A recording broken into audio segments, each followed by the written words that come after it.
বন্ধু রোজা থাকি ভালো লাগেন না, তুই কে চাপা মারি গল্প গছে? হন তাইলে বেড়া, একদিন আমি জঙ্গলের মধ্যে গেছিলাম বুঝছো, যাওয়ার পরে হঠাৎ করে আমার সামনে তো ধুম করে বাঘ আইয়া পড়ছে।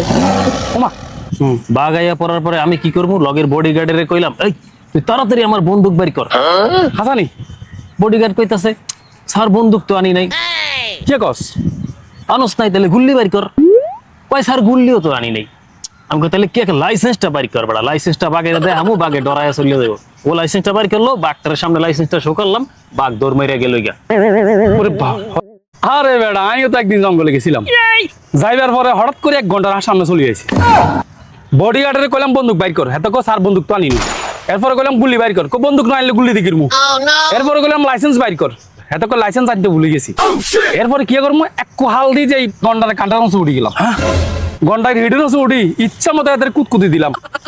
এরপরে গন্ডার দৌড়ে ভাগি গেছে জঙ্গলে।